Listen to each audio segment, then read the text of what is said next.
This is Land of Havilah, Ezekiel 44. Now the angel guide will take Ezekiel to the outer east gate that the glory of the Lord came through. Verse 1. Then he brought me back by the way of the outer gate of the sanctuary, which looks toward the east, and it was shut. Yahweh said to me, This gate shall be shut, it shall not be opened, no man shall enter in by it, for Yahweh the God of Israel has entered in by it, therefore it shall be shut.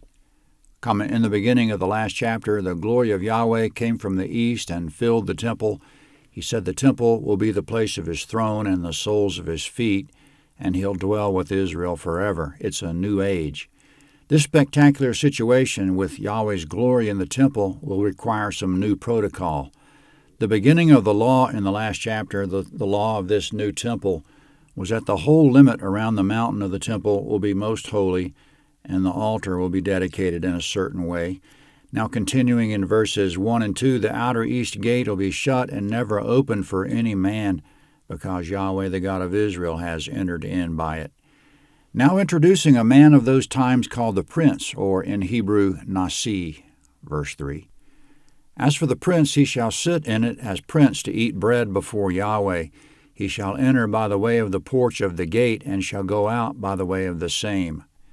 Comment in verse 3, the prince shall sit in the outer east gate and eat bread. But who is the prince, and how will he get in the outer east gate since it's shut? The prince in Hebrew is the Nasi. He's not Jesus, because in the next chapter the Nasi will bring a sin offering for himself, Ezekiel 45:22. And the Nasi isn't a priest because we'll learn he doesn't have access to the inner courtyard. He does have access to the inner east gate, but he can go no further. He doesn't go through the gate to the inner court. His limit is the post of the inner gate. He stands by that post and worships while the priests present his burnt and peace offerings, Ezekiel 46:2. Yahweh said in Ezekiel 34:24, which is a millennial passage, that David would be the Nasi.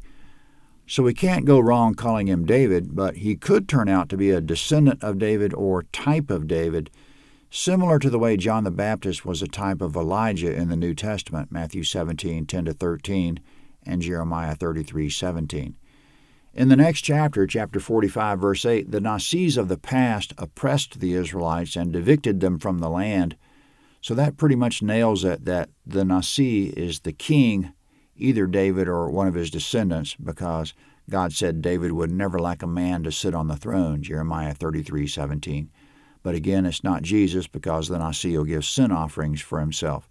In verse 3, the prince or Nasi will sit in the outer east gate to eat bread before Yahweh. We know it's the outer east gate because verses 1 and 2 just identified it as such. But since the outer east gate is shut in verses 1 and 2, how could the prince eat bread in it? Let's remember that the gates are buildings, not just doors, which means that if the entry is shut, the gate still might be accessible from the outer courtyard, which indeed is how the prince will access it in verse 3. He'll come into the outer courtyard by the north or south gate, and from there he'll access the outer east gate. Quote, he shall enter by the way of the porch, end quote, meaning the porch of it that faces the outer courtyard. The purpose of the Nasi eating bread before Yahweh there must be for communion. It's a privilege to have access to the outer east gate because Yahweh entered there.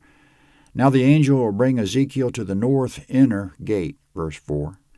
Then he brought me by the way of the north gate before the house, and I looked, and behold, Yahweh's glory filled Yahweh's house, so I fell on my face. Yahweh said to me, Son of man, mark well, and see with your eyes, and hear with your ears all that I tell you concerning all the ordinances of Yahweh's house, and all its laws, and mark well the entrance of the house with every exit of the sanctuary. You shall tell the rebellious, even the house of Israel, Thus says the Lord Yahweh, You house of Israel, let that be enough of all your abominations, and that you have brought in foreigners, uncircumcised in heart and uncircumcised in flesh, to be in my sanctuary, to profane it, even my house, when you offer my bread, the fat and the blood, and they have broken my covenant to add to all your abominations. You have not performed the duty of my holy things, but you have set performers of the duty in my sanctuary for yourselves. Thus says the Lord Yahweh, No foreigner uncircumcised in heart and uncircumcised in flesh shall enter into my sanctuary of any foreigners who are among the children of Israel. But the Levites who went far from me when Israel went astray, who went astray from me after their idols, they will bear their iniquity. Comment in verse 4, the angel brought Ezekiel to the north inner gate. From there Ezekiel saw Yahweh's glory again, because the glory was still filling the temple, and Ezekiel fell on his face again. In verse 5, Yahweh said, Ezekiel, pay close attention to everything you see and hear concerning the rules of this house. Mark well the entrance and exits, or literally the coming and going, which means pay attention to who may come and go and under what circumstances. Access will be restricted, especially to the inner court and beyond. It turns out that not even the Nasi will have access to the inner court and beyond. It'll only be for the priests and Levites. In verses 6 to 9, Ezekiel shall tell the house of Israel, let your previous abominations regarding my house be enough. Let there not be any more abuse of my house, seeing that previously you profaned it by bringing in uncircumcised foreigners, even while you were offering up the fat and blood of my sacrifices. The priests and Levites neglected to handle the holy things properly and set others in the sanctuary to perform their duties for them rather than doing them personally, as they should have. No foreigner uncircumcised of heart and flesh shall enter the sanctuary. In this case, a foreigner is anyone who's not a priest or Levite, and not even the priest or Levites will enter if they're uncircumcised of heart and flesh.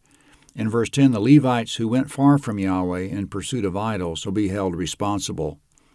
Speaking of the Levites, even though they mishandled things before, verse 11, yet they shall be ministers in my sanctuary, having oversight at the gates of the house, and ministering in the house. They shall kill the burnt offering and the sacrifice for the people, and they shall stand before them to minister to them. Because they ministered to them before their idols, and became a stumbling block of iniquity to the house of Israel, therefore I have lifted up my hand against them, says the Lord Yahweh, and they will bear their iniquity.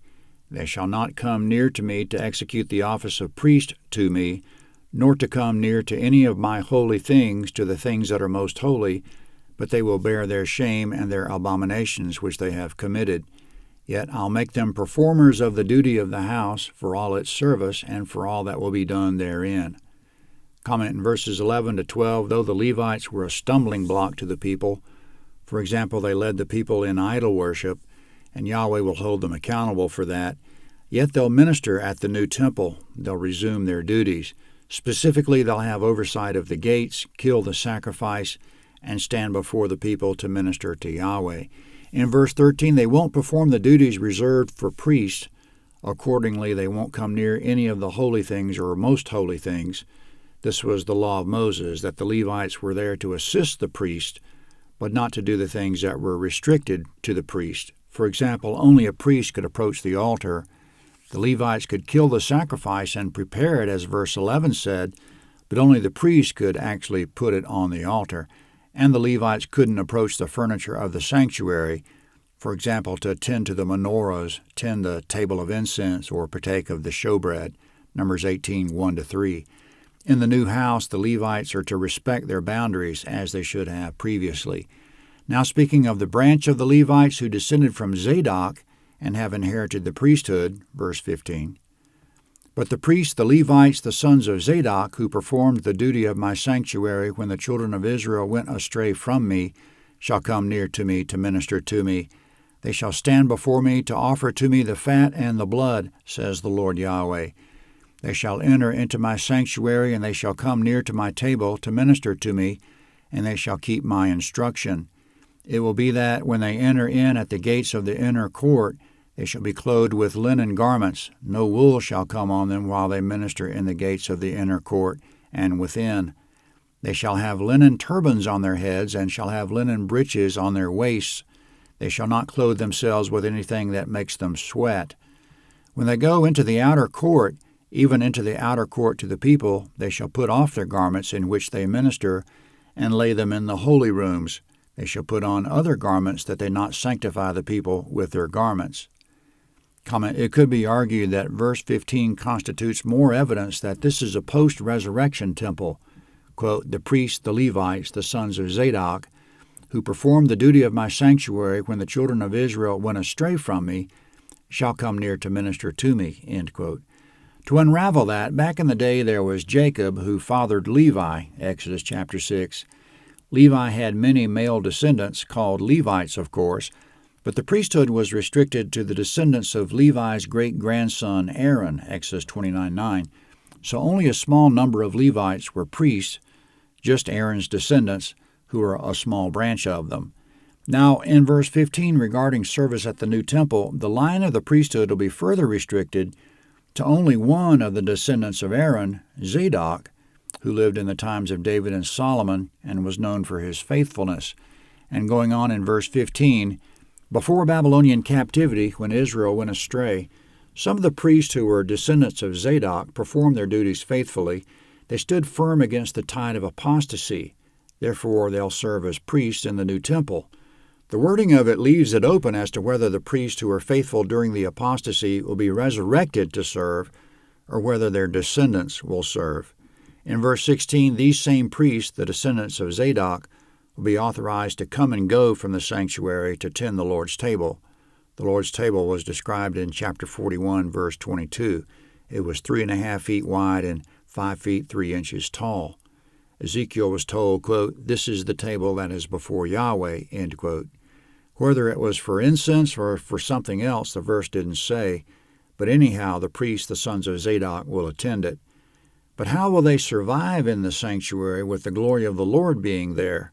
Apparently, either the glory of the Lord will cool off enough that they can enter, or they'll be strengthened to enter. In verses 17 to 19, when the priests enter the inner court, they'll wear linen, including a linen turban and linen breeches, no wool, nothing to make them sweat, which is consistent with the priest's garments in the law of Moses, Exodus 28. Before the priests leave the inner court to go to the outer court, they shall go in one of the holy rooms, which will be in the inner court, and change into regular clothing. And still speaking of the priests, verse 20, they shall not shave their heads or allow their locks to grow long. They shall only cut off the hair of their heads. None of the priests shall drink wine when they enter into the inner court. They shall not take for their wives a widow or her who is put away, but they shall take virgins of the offspring of the house of Israel, or a widow who's the widow of a priest. They shall teach my people the difference between the holy and the common, and cause them to discern between the unclean and the clean. In a controversy they shall stand to judge. They shall judge it according to my ordinances. They shall keep my laws and my statutes in all my appointed feasts. They shall make my Sabbaths holy. They shall go in to no dead person to defile themselves, but for father or for mother or for son or for daughter, for brother or for sister who has no husband, they may defile themselves. After he is cleansed, they shall reckon to him 7 days. In the day that he goes into the sanctuary, into the inner court, to minister in the sanctuary, he shall offer his sin offering, says the Lord Yahweh. Comment in verses 20 to 27, the priests will keep the following statutes pertaining to themselves, which is similar to the law of Moses.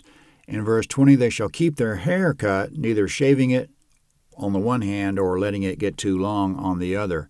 They shall not cut any of their hair except on their heads. In verses 21, they shall not drink wine when they go into the inner court. They should be sober.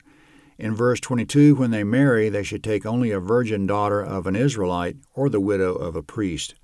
In verse 23, they should teach the people the difference between clean and unclean. In verse 24, the priest shall serve as judges and shall rule according to Yahweh's ordinances. Regarding the millennium in Isaiah 51:4, Yahweh said, "A law will go out from me," end quote. In verse 24, the priest shall keep the laws regarding the appointed feast. Whether these will be the feasts of the law of Moses, he doesn't say, but the Feast of Tabernacles will be kept, Zechariah 14:16, and the priests will make the Sabbath holy. In verses 25 to 27, similar to the law of Moses, the priests shall not defile themselves by coming near a dead body, except for close relatives. Then before they return to the inner court, they should wait 7 days and present a sin offering. And still regarding the priests, verse 28, they shall have an inheritance. I am their inheritance, and you shall give them no possession in Israel. I am their possession. They shall eat the meal offering and the sin offering and the trespass offering, and every devoted thing in Israel shall be theirs. The first of all the first fruits of everything, and every offering of everything, of all your offerings, shall be for the priest. You shall also give to the priest the first of your dough, to cause a blessing to rest on your house. The priest shall not eat of anything that dies of itself, or is torn, whether it is bird or animal. Comment verses 28 to 30 address the compensation of the priest. They shall have no inheritance in Israel, meaning no tribal territory of their own. In the law of Moses, the Levites were given cities and the pasture lands around those cities, but not a single large territory like the other tribes. Yahweh was their inheritance. In verses 29 to 30, the priest will be given the meal, sin, and trespass offerings, which are meat and grain, and every devoted thing of Israel, which means everything Israelites give to Yahweh, and the first fruits, which is all the first portions of the crops, and the first of the dough. And in verse 31, as in the law of Moses, the priest shall not eat that which dies of itself or is torn. Ezekiel 45 is next.